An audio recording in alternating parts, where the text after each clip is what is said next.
Hola a todos, bienvenidos al segundo episodio de Hablemos de Autismo, el podcast.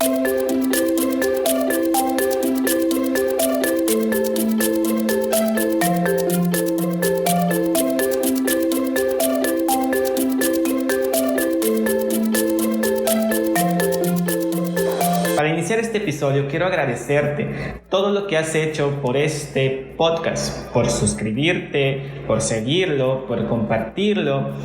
Gracias en verdad, y esto es un aliciente para continuar trabajando en pro de la comunidad autista.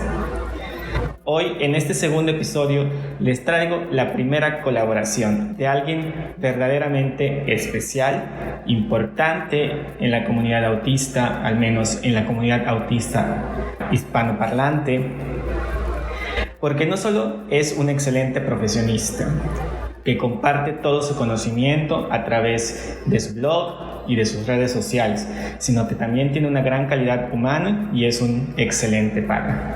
Él es médico cirujano, especialista en neuropediatría. También es director de un centro escolar, el Centro Escolar Famore, en su natal Guatemala, y es coordinador del programa de formación en neurodesarrollo en la Universidad de San Carlos, también en Guatemala. Sí, señoras y señores, démosles la bienvenida al doctor Carlos Orellana Ayala. Bienvenido, doctor. Y quisiera comenzar esta conversación con usted, doctor, platicando acerca de su experiencia como padre de una persona, de una jovencita autista. Bueno, pues esto empezó para nosotros cuando nuestra hija menor estaba por cumplir los 2 años. El cuadro autista de Gaby no es un autismo primario o idiopático. Eso es un autismo secundario, o sea, hubo algo que condujo a ese autismo. En principio, lo que presentó ella fueron unas crisis epilépticas que fueron esporádicas los primeros días, pero de pronto llegaron a ser muchísimas, 200, 300 diarias, sin que pudiéramos lograr detenerla. Estaba siendo tratada por un neurólogo pediatra con mucha experiencia en tratamiento de epilepsia aquí en Guatemala. Costó mucho que Gaby se estabilizara, y aun cuando ya estaba estabilizada, pues pasamos de tener 200, 300 crisis a tener 10, 20 crisis que nosotros podíamos ver. En la medida que las crisis se iban presentando, Gaby fue perdiendo habilidades y él dejó de hablar, dejó de hacer muchísimas cosas que ya hacía un cuadro regresivo bastante violento, ¿sí? por todas las implicaciones que tuvo. Y poco a poco fueron emergiendo signos característicos o que solemos observar en niños dentro del espectro autista. Perdió su contacto visual, comenzó a hacer estereotipias, algunas conductas autolesivas, o sea, un cuadro de un autismo profundo, muy, muy manifiesto. Y luego, pues a lo largo del tiempo, fue ir viendo cómo todo esto se iba estabilizando, pero persistían estas características que la definían a ella dentro del espectro autista, a pesar de que la epilepsia estaba bastante controlada y prácticamente ya no tuvimos varios años sin que hubiese nuevamente crisis como ella presentaba. Se presentaron nuevamente a los 12 años más o menos. A esa edad, pues otra vez volvieron a ser violentas y Gaby perdió nuevamente habilidades, pero la regresión fue temporal, ¿sí? O sea, no fue como la primera vez, sino que perdió habilidades y pronto estaba ella de vuelta otra vez a su situación basal. Gaby es muy luchadora, pues yo creo que eso es herencia de su madre, ¿verdad? Que es una mujer decidida, que no fácilmente se da por vencido. Y es una niña que le ha hecho ganas, que le ha hecho frente a la situación, claro, con el cariño de su familia, papás, hermanos, abuelos, tíos, compañeros de colegio. Una de las cosas que como padre más impresiona tal vez y más preocupa es el sentirse uno impotente frente a lo que está ocurriendo. Entonces, para mí eso era muy complejo, pues, porque yo me dedico a la neurología y al desarrollo, y me estaba tocando vivirlo en mi propia casa. Y lo digo así, una de las regresiones más violentas que he visto es la de mi hija, ¿verdad? Okay. Otra peor he visto que la de Gaby, pero dice uno, bueno, estamos listos para aconsejar, para tratar a otros, pero cuando ya toca en casa ya la historia es un poquitito diferente. Entonces, pues se afrontó esta nueva situación por parte de mi esposa con mucha fe, mucha entrega. A mí me faltaba tener una fe igual que la de ella, y aparentaba yo estar bien, estar estable, pero interiormente había una situación emocional muy, muy compleja, hasta que finalmente me fue diagnosticado un cuadro depresivo y pues hubo que recurrir a tratamiento profesional porque la situación era compleja, difícil de manejar.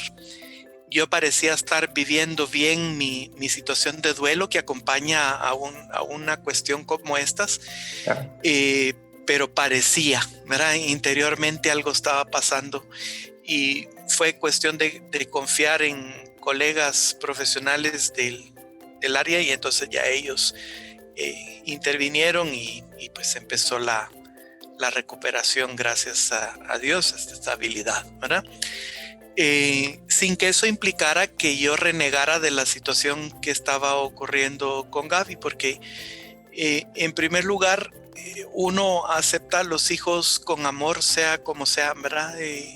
Si son de una forma, si son de otra, si tienen alguna limitación, si no la tienen, como sea, pues son los hijos de uno y uno les ama entrañablemente. También aceptaba su nueva condición, ¿sí? ¿Qué pasa? Que uno tiene que asumir situaciones de decir, somos humanos, esto nos afecta, esto nos duele, esto nos hiere, y algo que le digo yo a los papás es de que ellos necesitan ayuda, porque a veces nos enfocamos en la intervención del niño y nos olvidamos de los padres, ¿sí? Y los padres en ese momento inicial del diagnóstico están muy necesitados de ayuda. Yo no sé, a veces pienso que Dios me ha permitido experimentar varias cosas como para moldearme, ¿verdad? Y otras tal vez para entender a la gente, pero ahí pues soy migrañoso, tengo TDAH, tuve unas neuropatías periféricas, experimenté este cuadro depresivo y un montón, decir, bueno, hay varias vivencias que he podido tener y que me han permitido tal vez entender la situación de otros, ¿verdad? Hoy pues aquí vamos nosotros muy felices con Gaby, ya tenemos finalmente un diagnóstico genético, que fue una cosa muy compleja, que nos la regalaron toda, nosotros no hubiésemos podido pagarla por los costos que estas pruebas tenían, y le hicieron a ella, me hicieron a mí, a mi esposa, y entonces ya ahora se nos abrió el panorama al saber cuál es el fondo del cuadro de Gabriela, ¿verdad?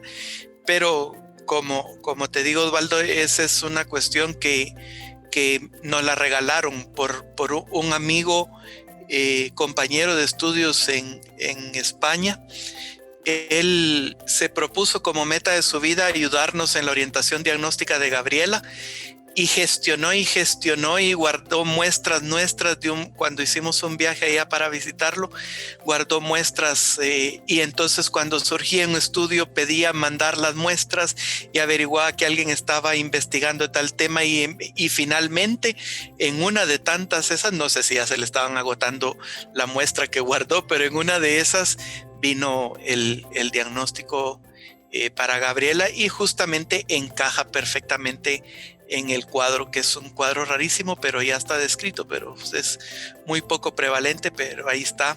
Y en ese cuadro, pues las características de un trastorno autista pues son parte del cuadro general, como te digo, como un autismo secundario, no como un autismo primario idiopático, aunque muchos de estos autismos que hoy consideramos idiopáticos es cuestión de tiempo que podamos encontrar para varios de ellos una base genética. Se desconoce como la raíz, ¿no? Sí, no, no sabemos, se sospecha una situación genética, y en otros cuadros no se sospecha nada, ¿verdad? Entonces, varios de estos cuadros de hoy autismo idiopático es cuestión de tiempo para que tengamos una explicación y persistan como autismos idiopáticos o como autismos secundarios A, ¿verdad? Sí. Tenemos muchísimos cuadros de autismo secundario y mucha población con cuadros de autismo secundario no atendida, mucho más que las de autismo primario, ¿sí? Que están centrados en, bueno, no me atrevería a decir mucho más, pero bastantes en relación al autismo primario, y generalmente enfocados en el diagnóstico que preocupa. Por ejemplo, dentro de la población con epilepsia, muchísimos pacientes con trastorno del espectro autista sin diagnóstico, ¿verdad? Todo centrado en la epilepsia. Pues la experiencia como padre ha sido una experiencia muy educativa, una experiencia que como matrimonio nos unió mucho, como familia también. Yo he visto crecer a mis hijos, adoptar una postura ejemplar en relación al cuidado y la responsabilidad de su hermana, ¿verdad? Ellos ya han hecho planes para cuando nosotros, mi esposa y yo, ya no estemos en esta tierra, de qué van a hacer ellos con su hermana, ¿verdad? Entonces dices tú, pues qué cosa más maravillosa, ¿verdad? Porque la ven, ¿verdad? Y proyectan qué se puede, qué irán a hacer en el futuro ellos con su hermana cuando nosotros ya no estemos aquí. Eso como papá te da una tranquilidad inmensa, ¿verdad? Como padre, claro. A mi esposa y a mí nos da una tranquilidad inmensa de que a veces es angustia para muchos otros padres qué va a pasar cuando yo ya no esté. Bueno, pues ahora nosotros vemos que nuestros hijos, parte de su proyecto de vida es su hermana, ¿verdad? Sin que nosotros lo forzáramos, sino que como algo que ha surgido naturalmente en ellos. Pues gracias por compartirnos su experiencia como papá. Teniendo estas dos posturas, siendo padre y también médico, neurólogo, pediatra, ¿qué le diría a los papás, a las mamás que seguramente nos van a escuchar para que conozcan un poco más acerca de la condición de sus hijos, del autismo de sus hijos? Bueno, yo pienso, estoy más que convencido, absolutamente convencido, que los padres tienen que tomar un papel protagónico en la intervención de sus hijos, ¿sí? Su hijo autista y ellos constituyen el núcleo de esto. Todos los demás somos periféricos, todos los demás estamos alrededor de ellos, ¿sí? Entonces, ¿esto por qué razones? Sin desplazar al profesional, porque quiero hacer ver que el profesional es necesario, no como hay algunas posturas de decir que para qué buscas a un profesional, ¿verdad? Que no hay necesidad hay necesidad de los profesionales, no podemos prescindir de ellos, ¿verdad? Pero los padres tenemos que empoderarnos en el proceso de intervención de nuestros hijos. Empoderarnos no es asumir el poder de manera arbitraria o sin razones, sin escuchar razones de otros, sino que empoderarnos es tomar la decisión de ser protagonistas ¿sí? Y una decisión que parte de decir, primero, asumo la situación, ¿sí? Ese es el primer punto, asumo la situación. Para asumir la situación, primero tenemos que resolver el duelo que la situación nos genere. Y entonces decir, tengo que cuidar de mí, ¿sí? Para cuidar de mi hijo, tengo que cuidar de mí. Algo que muchas veces nos olvidamos, ¿sí? Nos centramos en nuestro hijo autista y nos olvidamos de nosotros, de nuestra relación de pareja, de nuestro cónyuge, y nos centramos, todo gira alrededor del niño, y está bien, todo gira alrededor del niño, pero es una cosa extraña porque en ese girar alrededor estamos todos unidos de la mano, ¿sí? No independientes. Entonces, resolver el duelo es el primer paso a empoderarnos. Cuidarnos de nosotros mismos, el segundo. Cuidar de nuestro matrimonio, el tercero, porque mantener la unidad familiar pues es imprescindible.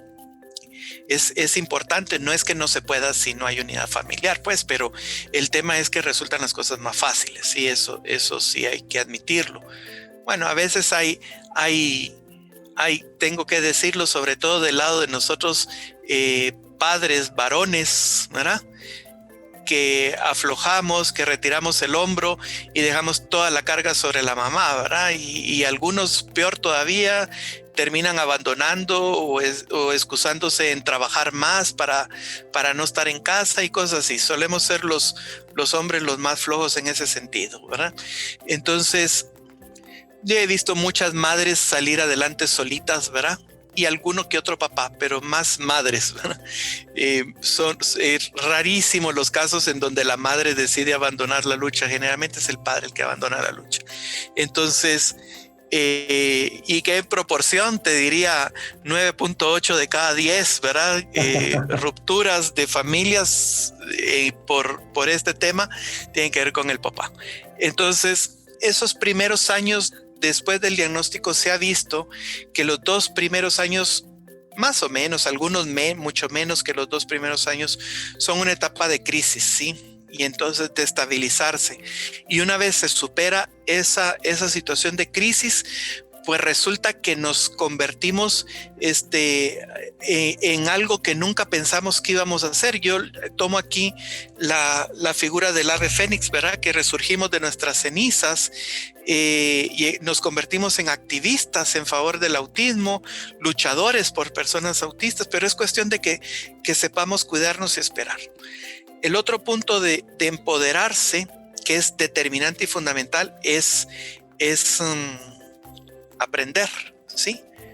Aprender de bases firmes. Y el primer aprendizaje que yo creo que como padres tenemos que asimilar es que el autismo no es una enfermedad. En el momento que entendemos que el autismo no es una enfermedad, ya como que nos protegemos contra todos esos estafadores que hay alrededor prometiéndonos curas milagrosas, tratamientos que sacarán a nuestros hijos del autismo. Pero ese es uno de los primeros aprendizajes que tenemos que lograr. Y no solo que es importante lograrlo para entenderlo, para ubicarnos, sino que como un mecanismo de protección, ¿sí? Luego, entender que esa es una forma particular de ser, que nuestro hijo es así, que nuestro hijo es autista, ¿sí? Y algunos de ellos disfuncionan, y entonces ellos son los que recibirán el diagnóstico de trastorno, ¿verdad? Que es síndrome, trastorno no para usarlo como trastornado, sino que en su concepción técnica, que quiere decir un síndrome, o sea, un conjunto de síntomas y signos. Y ya hay empoderados en conocimientos, ¿verdad? Vendrá establecer, bueno, aunque todo se va dando simultáneamente, pero establecer una buena y estrecha relación con los profesionales, ¿sí? Una relación de amistad, de un tú a tú, ¿verdad? De aquí nosotros te apoyamos, tú apóyanos a nosotros, ¿sí? Pero una relación que sea de vamos con un objetivo común, pero no de una situación de dependencia, porque a veces esas dependencias llegan a ser enfermizas, ¿sí? Ya los padres no pueden hacer nada si el profesional no lo decide, si el profesional no lo aconseja, ¿verdad? Y parte de empoderarnos será tener la guía del profesional, la orientación del profesional para poder nosotros caminar y avanzar, sabiendo también de que cada intervención tiene su tiempo, que van a haber cambios importantes en el tiempo, que va a haber que cambiar esas intervenciones. Y bueno, y pensar todo ese trabajo con nuestros hijos de terapias, de escuela, pero la más importante de las intervenciones con nuestros hijos es el tiempo de estar con ellos, ¿sí? Y sorprendente en ese tiempo de estar con ellos, de jugar con ellos, sin que aquello tenga un sentido de terapia, de ir a caminar por el monte, de ir a recoger piedrecitas, flores, sentarnos al lado de un lago, de un río, meternos con ellos en una piscina o meternos en ese río, en ese lago. Ese tiempo de estar tiene un impacto terapéutico que no lo pensamos así, pero impacta tremendamente en el desarrollo general de nuestros niños, porque mientras estamos con ellos, estamos comunicándonos, o sea, estamos desarrollando estrategias de comunicación, estamos interactuando, o sea, estamos trabajando sobre cuestiones de socialización, estamos guiando nuestra actividad para que la actividad sea dirigida y deje de ser solamente una actividad estereotipada. Entonces, el estar juntos tiene un impacto terapéutico tremendo, ¿verdad? Y a veces no lo hacemos, decimos es que voy a trabajar más para tener más dinero para pagar más terapias, y a veces nuestro hijo no necesita más terapias, sino que necesita más papá o más mamá, ¿verdad? Siempre he pensado que lo cotidiano es más terapéutico que lo terapéutico, ¿no? Absolutamente, ¿verdad? Absolutamente. Y aquí te voy a contar algo. Hace unos años tuve un accidente y se me hicieron unas hernias en la columna cervical.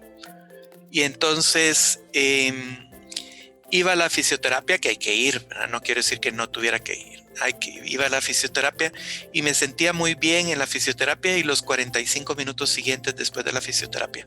Pero es que la fisioterapia y luego volví a mi situación normal de dolor. Entonces lo que pasaba es que la fisioterapia terminaba al salir del consultorio, ¿sí? Pero de pronto alguien me dio algunas actividades que yo podía hacer en casa, con un sentido terapéutico, con cosas de casa, normales de la casa, o sea, abrir puertas, subir y bajar un cordel, cosas así. Y entonces empezó ese proceso de recuperación. Está bien demostrado que todas las intervenciones que ocurren en el ambiente natural de un niño tienen un impacto muchísimo más grande que las que ocurren en un ambiente artificial como es un consultorio. Claro. No quiero decir que no haya que ir a los consultorios, porque hay que ir, porque en el consultorio nos dan directrices, se evalúan, nos enseñan, nos instruyen, ¿verdad? Pero al salir del consultorio hay que ir a hacer a casa muchas cosas de la vida cotidiana, otras cosas planificadas con los terapeutas, pero todo aquello que ocurre en nuestro ambiente natural y en el ambiente natural de nuestros hijos tiene un impacto terapéutico inmensurable, tremendo, difícil de decir con claridad qué tanto impacta. Y ahorita lo hemos visto con esta situación de pandemia, claro. ¿Sí? No había posibilidad de llevar a nuestros hijos a terapia. Nosotros tuvimos que hacer cosas en casa. ¿Y qué hacíamos en casa? Pues lo que se nos ocurría muchas veces, jugar fundamentalmente, porque como no tenemos como padres la preparación como terapeutas, entonces jugamos con ellos, nos inventamos juegos. Y si bien hubo muchos niños que se vieron afectados por la situación de pandemia, no sé cómo sea la experiencia contigo, Osvaldo, pero en mi caso, la mayoría de los niños yo los estoy viendo mejor, ¿sí? ¿Y qué estuvo? Más tiempo en familia, más tiempo de hacer cosas de la casa, de trabajar cosas de la casa, ¿verdad? Estar juntos, comer juntos. Ya hemos vuelto los papás a casa, ¿verdad? Al trabajo, claro. pero de todos modos la pandemia nos ha hecho estar más tiempo con nuestros hijos y el impacto positivo en varios de ellos es muy marcado. En otros obviamente no ha tenido ese impacto positivo, ¿verdad? Yo creo que esto va aunado a la comprensión, ¿no? De dejarle de pensar que hay que quitarle las características de autismo a comprenderlas, de dónde vienen, estoy conviviendo contigo tanto tiempo que ya sé cómo es esto, ya sé por qué es esto, de qué lo origina, qué lo detona, ¿no? Y empiezo a comprenderte y ya no te quiero cambiar, sino quiero que tu mundo sea más adaptado a ti. Pues fíjate, Osvaldo, que la visión mía del autismo pues ha ido experimentando cambios dramáticos en el tiempo. Uno, por la experiencia familiar, ¿verdad? Dos, por la relación con muchos amigos, padres de personas autistas y amigos autistas, ¿sí?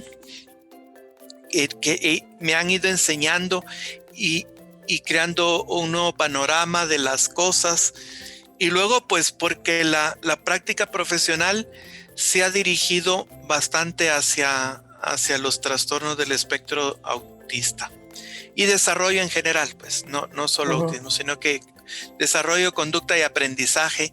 Ahí está centrada mi práctica profesional actualmente. Antes era muy centrada en terapia intensiva neurológica, ¿verdad? O sea, ya te imaginas todo ese cambio tan dramático, ¿verdad? De pasar de la terapia intensiva, sí, drástico, lo más drástico. Bueno, entonces, ha ido cambiando mi opinión tanto que yo comento que hubo un artículo que escribí hace muchos años, no tantos tampoco, sobre las estereotipias. Y las describía yo como movimientos no propositivos. Hoy me da vergüenza haber pensado eso, ¿verdad? Y decir no propositivos, o sea, sin intencionalidad, sin nada. Y dije, ¿de qué nivel de ignorancia que me manejaba yo por aquel entonces? Muchísimo más grande que el que manejo todavía, ¿verdad? Porque todavía nos falta aprender mucho sobre autismo. Estamos aprendiendo en el camino. No me gustan estas personas que se creen, sí, que se las saben todas, ¿verdad? Eso pues no creo que exista quien sabe todo sobre autismo, ¿verdad? No hay. Entonces, pues fíjate que, entonces, pero qué cosa más absurda la que decía yo en ese momento. Y con el tiempo he ido entendiendo que las estereotipias tienen una función reguladora, una función comunicativa muy poderosa, ¿verdad? Otras puramente exploratorias y muchas cosas así. Y lo mismo con el tema de las ecolalias, ¿verdad? Fíjate que como tendemos a pensar en el autismo en sentido negativo, inmediatamente queremos quitar todo lo que vemos de autismo. Y a veces el problema es que queremos quitarlo sin haberlo ni siquiera entendido. Entonces casi que es como silenciarlos, ¿verdad? O sea, no. Las ecolalias, por ejemplo, me centro en las ecolalias inmediatas, o sea, esas que ocurren en el momentito en que estamos hablando. Y un día miraba yo que le decía a un niño hola, me decía él. ¿Cómo te llamas? ¿Cómo te llamas? Yo me llamo Carlos, ¿cómo te llamas tú? ¿Cómo te llamas tú? O sea, una conversación muy ecolal. Pero me di cuenta que había un respeto de turnos de comunicación. Claro. ¿Sí? Tremendo, ¿verdad? Y además, el niño establecía momentos contacto visual conmigo, no constantemente. Y entonces yo sentía que él me decía con sus ecolalias, estoy conversando contigo, ¿verdad? Sí. No sé qué decirte, pero estoy conversando contigo. Estoy contento de estar aquí contigo. Me gusta esta conversación, aunque sea una conversación puramente colálica y tú te estés dedicando solo a hacerme preguntas y yo a responderte con la misma pregunta, ¿verdad? Pues bueno, lo mío era casi un interrogatorio policíaco, ¿verdad? Y lo de él era una conversación muy amena. Entonces dije, bueno, aquí hay un sentido social en este ecolalia. Él la está usando para mantener esa interacción conmigo. Es una forma de comunicarse. Otros las harán como puros juegos vocálicos y aquí cumpliendo lo mismo que una estereotipia motriz, ¿sí? O sea, experimentar, ¿verdad? Otras veces he visto otros como experimentación de una adquisición lingüística, como que se estuvieran repasando lo que aprendieron lingüísticamente antes, ¿verdad? Hay otras que son inexplicables, que no las logramos explicar nosotros en este momento, y otras que nos van mostrando la evolución propia del lenguaje de ese niño, porque si te das cuenta hay niños que elaboran ecolalias con una sintaxis mucho más compleja de lo que ellos producen de manera natural, ¿verdad? Entonces dice, bueno, aquí hay evolución en sentido comunicativo. Y la misma ecolalia me puede servir para construir lenguaje expresivo verbal, ¿sí? O sea, aprovechar la ecolalia que el niño está produciendo para yo motivar más interacción. Y lo que se ve es que en la medida que doto al niño de más posibilidades de comunicación, la ecolalia inmediatamente va disminuyendo. ¿Y eso qué me dice? ¿Que la ecolalia era patológica? No, lo que me dice es que si ya está ocurriendo una sustitución por una forma probablemente poco más social y más efectiva de comunicarle a otro, por otra forma en la que yo quería comunicar, pero no lograba la misma efectividad, ¿sí? Sí, claro. Y luego, mira, pues que hay gente que yo la veo intentando suprimir las ecolalias, y hay otros padres que quisiéramos que aunque eso era ecolalias, dijeran nuestros hijos, ¿verdad? Entonces dice uno, ¿qué onda, verdad? No la pares. A mí me encantaría oír ecolalias de mi hija, pero no las escucho. Te quiero contar aquí algo. Había una película que a Gaby le gustaba, y yo, como es más ahorita con la escuela virtual, pues es mi compañera, porque mientras yo estoy aquí dando clases en esta misma computadora contigo, ella está aquí al lado haciendo un montón de cosas, entonces pasamos juntos un montón de tiempo. Yo le ponía su película, sobre todo si estaba en una clase en donde me iba a costar atenderla en ese momento, le ponía su película, pero más que la intención de ponerle la película para que se distrajera con ella, era que en un momento de la película uno de los personajes decía ¡wow! ¿Sí? Y entonces ahorita lo acaba de repetir Gabriela, aquí está conmigo. Pero entonces, de pronto cuando llegaba esa escena, Gabriela decía ¡wow! También. Y entonces yo oía su voz, ¿sí? Le ponía la película para oír su voz, ¿me entiendes? Hay padres que queremos escuchar la voz de nuestros hijos y por eso a veces nos cuesta entender por qué por algún lado se busca suprimir esas ecolalias, no entenderlas, no utilizarlas, no convertirlas en otro tipo de herramienta, ¿verdad? Bueno, pues es cuestiones así, no sé, ya en la medida que pase el tiempo se me irá viniendo más luces, abriendo otros panoramas, iré entendiendo más, ¿verdad? Porque nos hace falta aprender mucho sobre autismo. No tenemos expertos en autismo, ni profesionales, ni padres, ni personas autistas. Nadie es experto en autismo, ¿sí?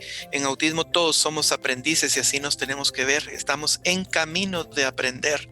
No hay expertos. Claro. Entonces, es parte del aprender sobre autismo es sentirse necesitado de aprender. Cuando ya crees que te las sabes todas, pues ya para qué, ¿verdad? Ya estuvo, ¿sí? Y en este tenor de aprender, ¿qué consejos le daría a los padres de familia que están en esta necesidad de aprender? ¿Qué tienen que saber? Bueno, primero tienen que conocer a su hijo, ¿sí? Ver las cosas que hace su hijo y tratar de descubrirlas en uno mismo, ¿sí? Si uno las hace también. Porque nuestros hijos no salieron de la nada, ¿sí? y es cuestión de que nos sentemos los padres, ya sea el papá o la mamá, a analizarnos a nosotros mismos y empezamos a descubrir rasgos de nuestros hijos en nosotros mismos, que puede darse porque ya nosotros los teníamos, como sucede muchas veces cuando damos el diagnóstico de un niño, de pronto uno de los padres empieza a decir que él tiene tales y tales características muy parecidas a las de su hijo, en menor grado tal vez, una cuestión así. Pues nuestros hijos no salen de la nada.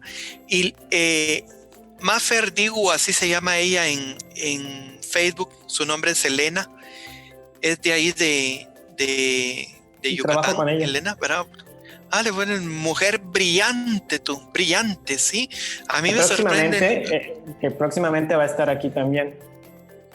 Pues bueno, ahí me avisas porque la quiero oír, porque tiene unas genialidades sobre esto, ¿verdad? Y genialidades que vienen de la sabiduría de una persona humilde, en decir yo estoy aprendiendo, ¿verdad? ¿Sí? Entonces, ella dice que muchas de estas características puedan ser porque las imitamos de nuestros hijos, no porque estén en nosotros ya de antes, ¿verdad? Pero que es una buenísima hipótesis también, ¿verdad? Y otra posibilidad es porque ya nosotros teníamos esas características antes de que nacieran nuestros hijos o que se presentara su cuadro, debutara su cuadro autista, ¿no? Entonces, vernos a nosotros mismos para entender a nuestros hijos, en lugar de ir a preguntar a otros lados, ¿verdad? ¿Qué piensas tú de esto? Primero ver qué veo yo en mí, cómo lo resolví, cómo lo abordé, qué hicieron mis padres conmigo con eso, qué pienso yo que debo hacer, y luego ya pues ir a consultar uno, ¿verdad? Que en la multitud de consejos está la sabiduría, dice la palabra, ¿verdad? Pero hay que ver qué consejo también, ¿verdad? Porque no cualquier consejo, ¿sí? Entonces, eso uno. Luego, ir a beber de buenas fuentes, ¿sí? No brota agua dulce y amarga del mismo manantial a la vez, ¿verdad? Entonces, saber escoger, de esta hierba voy a comer, de esta agua voy a beber, ¿verdad?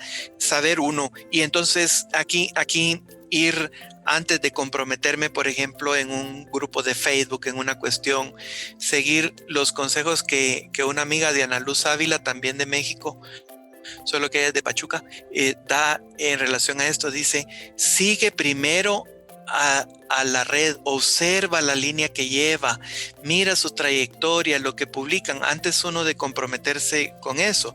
Mira quiénes son los administradores, investiga sobre su vida, pregunta a otros, ¿verdad? Para irse uno informando. Aquí es irse uno informando de buenas fuentes. Si hay buenísimas fuentes, no quisiera mencionarlas porque me puedo quedar sin mencionar muchas muy buenas, ¿verdad? Claro. Pero hay muy buenos espacios en donde padres comparten información, donde hay programas de formación, ¿sí? Congresos, seminarios, cuestiones gratuitas, otras pues son pagadas, otras son carísimamente pagadas, ¿verdad? Pero bueno, de todo hay, pero uno puede irse formando. Yo no sé cuántos años tendré de no pagar por un congreso de autismo, fíjate, Osvaldo.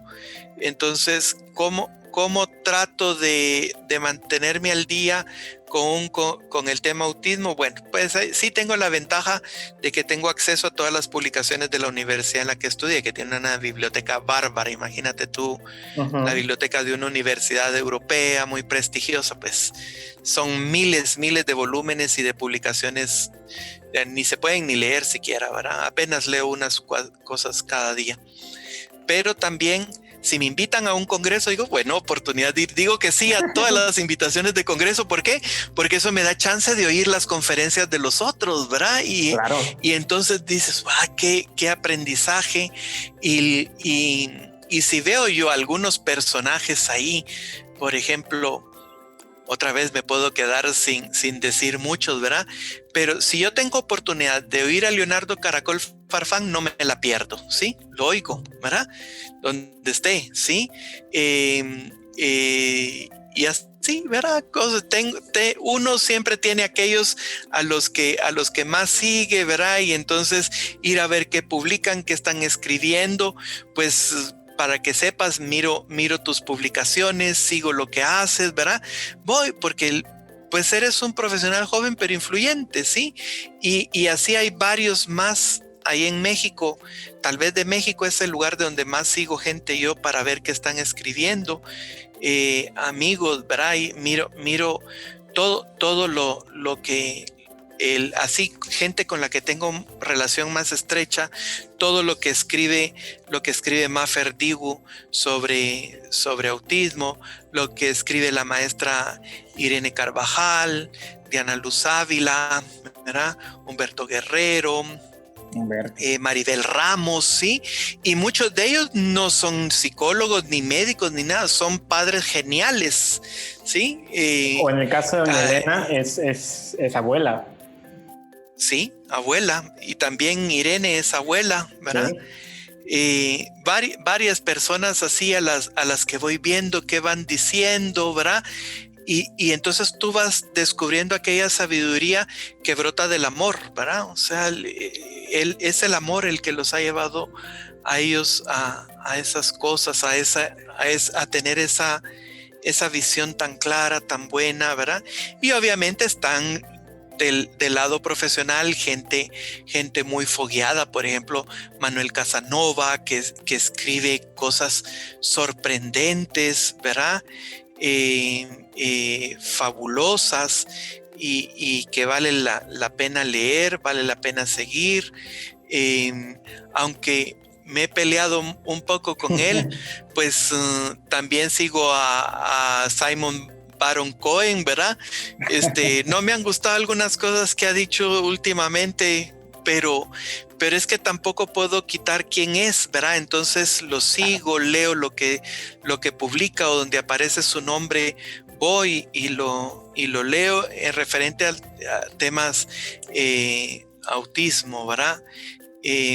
Sigo mucho las publicaciones de Anabel Cornago, de Cachito, ¿verdad? Porque contiene mucha riqueza formativa que nos enriquece, nos hace mejores, ¿sí? A Lola Garrote Petisco, te hablo del lado profesional, ¿verdad? Que son gente que no puedo dejar de leer, ¿sí? Claro. Varios. ¿Cómo discernir? ¿Cómo discernir entre la información, porque es mucha, es vasta afortunadamente hoy en día? ¿Cómo discernir entre la información que sí me nutre y la que debo dejar pasar? Es un tema bien complicado la pregunta que haces, pero creo yo que lo importante aquí es, te voy a contar una historia que es de la Biblia también, ¿sí? No es esto una prédica, pero te voy a contar una historia que también es de la Biblia y habla sobre la comunidad cristiana de Berea. Pues resulta que Pablo tuvo que irse a Berea huyendo, ¿sí? Y entonces en las noches les predicaba a los de Berea. Y los de Berea le oían la prédica a Pablo, pero luego se iban a corroborar en los escritos que tenían, que en aquel tiempo no era fácil tener escritos, pues se iban a corroborar en los escritos, en lo que ellos disponían, a ver si lo que Pablo estaba diciendo era verdad o era puro rollo, ¿verdad? Entonces a veces nos falta ese punto de triangular la información, ¿sí? De ir a otras fuentes. Entonces primero, cuando te ofrecen curas, ya mejor sal de ahí porque eso no nada que ver, ¿verdad? Si te ofrecen curar el autismo, sacar a tu hijo del autismo, pues ya desde ahí hay que descalificar esa cuestión. Y luego hay que salir de los grupos supremacistas también, ¿verdad? Porque es terribles, ¿sí? Muy dañinos, ¿verdad? Entonces hay que salir de ahí. También hay que salir de los grupos en donde se ve al autismo como que todo hay que tratarlo, todo hay que resolverlo, todo, ¿verdad? Porque tampoco están en lo correcto. Y luego pedir consejos, ¿sí? ¿A quiénes puedo yo seguir aquí? ¿Quién me recomiendas tú que yo mire, que siga? Porque pues hay una responsabilidad muy grande a la hora de publicar y la gente tiene que mantenerse actualizada, tiene que publicar cosas correctas, hacerlo con responsabilidad social importante, ¿verdad? Es tema importante. Yo he llegado así a varias personas que leo porque otro amigo que también revisa cosas, que ve cosas, lo recomienda, ¿verdad? Entonces, yo creo que asesorarse uno con otros amigos que le puedan orientar a decir, si lee a este, sigue a este, busca, revisa esta información en este grupo. En México tienen bastante gente valiosísima ahora, que les puede aportar muchísimo, ¿sí? Y hay que tener cuidado porque hay algunos que te dicen, sí, mira, usa esto, que yo lo usé, que no sé cuánto, te puedo recomendar un grupo, ¿verdad? Y que no sé qué, porque al ratito te están ofreciendo que ellos te lo pueden vender, ¿verdad? Entonces ahí ya uno ve, bueno, aquí lo que hay es otro tipo de interés, no es el interés de mi hijo, sino que el interés de negociar un producto determinado. Entonces hay que ir con mucho cuidado, ¿sí? Y a veces no lo vamos con cuidado. Y usted como profesionista, ¿qué le dice a nosotros los profesionistas? Bueno, yo en relación al tema autismo y temas en general, los profesionales tenemos la grave responsabilidad de no dejar de estudiar e investigar nunca. ¿Sí? Es parte de nuestro trabajo, mantenernos actualizados, al día, dedicados. Lo segundo, ser muy sinceros, ¿verdad? Y decir no sé cuando no sabemos, sino empezar a elaborar teorías que sin fundamento alguno, o solo para guardar uno como la posición de que es buen profesional, lo sabe, ¿verdad? Es segundo. Lo tercero es saber delegar en los padres y no hacerlos dependientes de nosotros, sino que ellos vayan emplumando sus alas y emprendiendo vuelos sin que nosotros tengamos que estarle llevando la comida al nido todo el tiempo. Y luego lo otro es saber reconocer cuando ya no podemos más, ¿sí? Porque nos podemos quemar. Y el síndrome de burnout existe entre nosotros. Y el tratar autismo, si bien es lleno de muchísimas satisfacciones, también es muy desgastante emocionalmente, ¿sí? Como la parte básica de nuestro trabajo es diagnóstico, porque no hacemos intervención en el consultorio diagnóstico. Hay días en donde suponte tengo que dar el diagnóstico por primera vez a dos familias, que hay otro diagnóstico neurológico complejo, todo, y sales tú devastado emocionalmente de esa situación. Y entonces decir, no, bueno, yo también tengo mis límites y tengo que saber descansar, tengo que saber hasta dónde mi agenda puede estar ocupada, poder decir a la gente, mira, yo ya no te puedo atender, pero hay alguien aquí que lo va a hacer igual o mejor que yo, ¿verdad? Pero empezamos a saturar y a saturar nuestra agenda y de pronto ya no somos capaces de manejarla, ¿verdad? Y eso tampoco está bien. Pero nuestros pacientes nos necesitan con fuerza, descansados, con entusiasmo, con ganas de hacerlo y bien formados, bien capacitados y muy actualizados, ¿sí?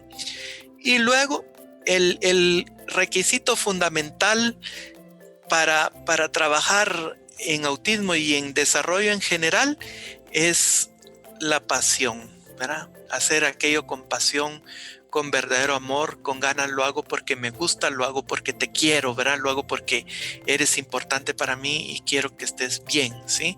Entonces yo eso sería lo que le recomendaría a los colegas, y que lo pongan en práctica todos los días, ¿verdad?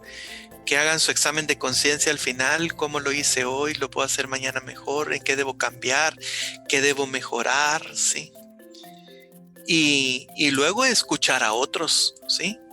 Escuchar a otros, saber qué consejos nos dan, qué orientación nos dan, pedir ayuda, mira, no sé cómo abordar este caso, ¿qué me sugieres tú? ¿Sí? Y el último, fundamental, saber trabajar en equipo, ¿sí? Okay. Eso es fundamental.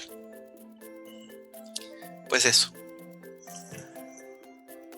Y ya para finalizar, porque pues ya le robé un poco de su tiempo, ¿qué nos diría a la sociedad sobre el autismo? Bueno, a la sociedad en general yo le diría que las diferencias nos enriquecen. Que no tenemos que ser favorables a una diferencia solo el Día Internacional dedicado a esa diferencia, ¿sí? O sea, hoy soy muy pro autismo el 2 de abril y me olvido del autismo el resto del tiempo. Si todos fuéramos iguales, qué aburrido sería esto, ¿verdad? Sería desesperante, ¿verdad? Pero más que hablarle a la sociedad, yo quisiera hablarle a los padres de niños y adolescentes, compañeros de niños o adolescentes autistas, ¿sí? Es decir, ese niño o ese adolescente autista que a veces pueden pensar que va a robar tiempo de los docentes, que interrumpe la actividad normal del aula y no sé qué más cosas podemos pensar, ese niño, ese adolescente va a hacer que ese hijo tuyo que es compañero de él sea mejor persona, sea más sensible, más abierto, más solidario, ¿sí? Forjamos un ser humano mejor, ¿verdad? A través de poder compartir no solo con las personas autistas, sino que con cualquier diferencia, migrantes, diferencias raciales, diferencias religiosas, diferencias culturales, problemas de aprendizaje con o sin discapacidad, la posibilidad de compartir con personas no típicas. La palabra neurotípica no me gusta. Oye, Osvaldo, no me gusta para nada esa palabra. Además, creo que no existe el concepto neurotípico en sí mismo, ¿verdad? Es imposible que alguien sea neurotípico, ¿verdad? Entonces, bueno, a mi criterio, ¿de acuerdo? Esa es mi opinión.